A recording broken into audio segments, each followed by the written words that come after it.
You're tuned in to the Jersey Comic Crew Quarantine Podcast. Right now, we're talking Season 3 catch-up on Westworld. Who's a robot? Who's real? Are we real? Is he real? Find out now.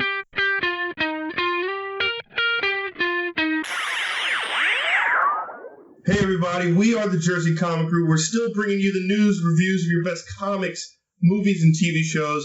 As always, you're here in Quarantineville with Chris Heller and Rob Moran. Thank you guys for taking the time to turn on your YouTube. We know you have the time. Yes. That's all we have now.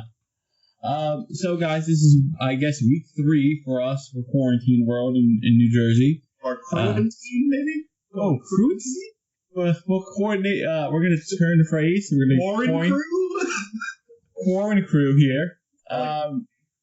So, again, guys, thank you for tuning in. We have so much to talk about, even with the lack of new information. So, I know me and Chris have been both watching this show right off the bat.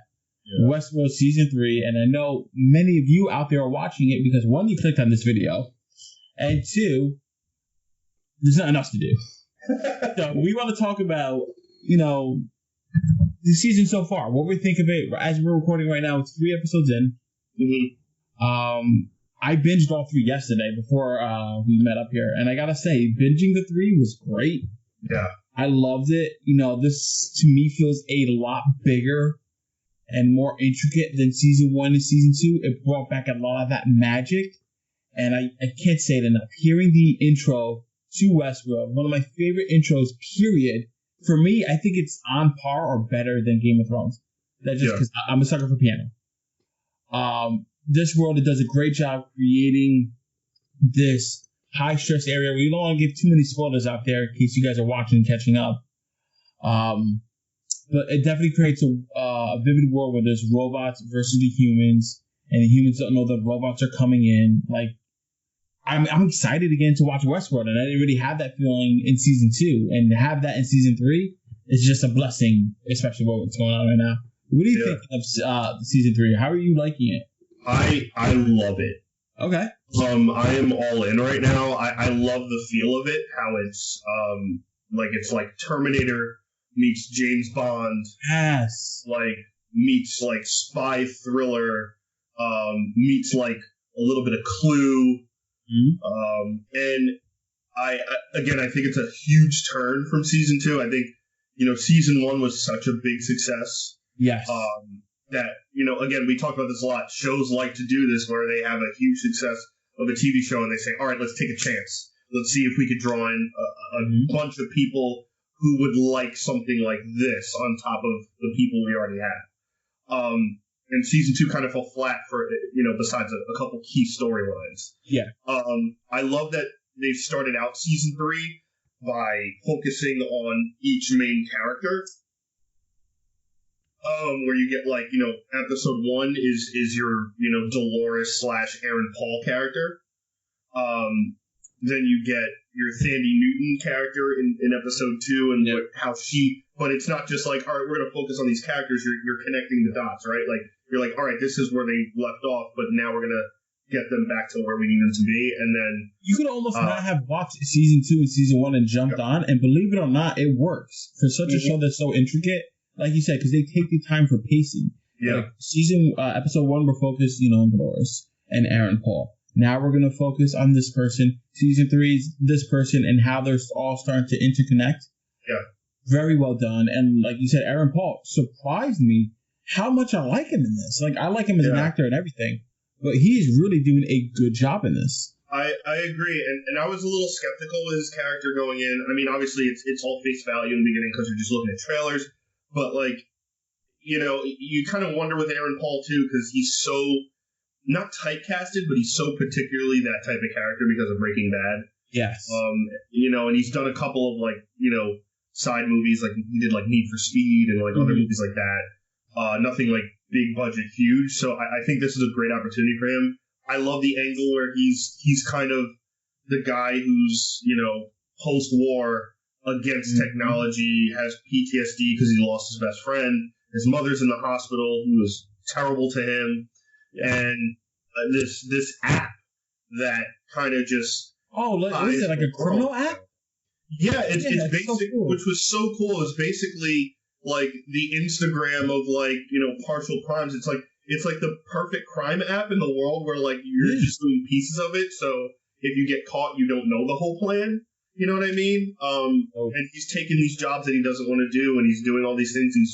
He's applying for jobs, and he's doing stuff that all of us can kind of relate to right off the bat, right? Where he's trapped in the system, right? The quote-unquote system won't let him grow any bigger than he is. Yep. And the direct parallel to many of us in this time right now, and just in general, applying for jobs and not getting out of the job, right? You can relate to that. Like, I'm overqualified for this job, or I'm qualified. I didn't get this. Why didn't I get this? Oh, you were strong. You just didn't do anything. And then you follow up, like, what could I have done? Yeah. And nobody really gives you a straight answer. Like, there's a lot. And also, he's talking to a robot. Like, he can't even get a human being on the phone, and it's all algorithms, and the world is all, Yeah.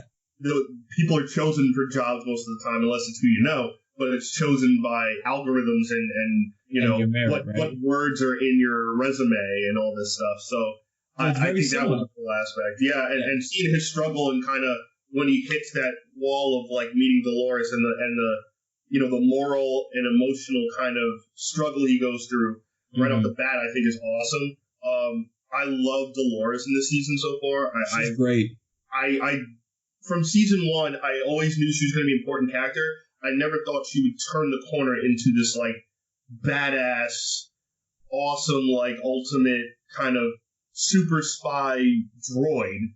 Yeah, that is just unstoppable. I love the thing that she talks to the AI that like books hotels or gets cars or motorcycles. Field in the hack, right? Like, so cool. Control all of robotics. I think it's safe to say that I'm loving this, and I can't wait to see what happens next. I think this season is only going to keep growing and growing. Yep. We see that big orb. Try not to do too much here.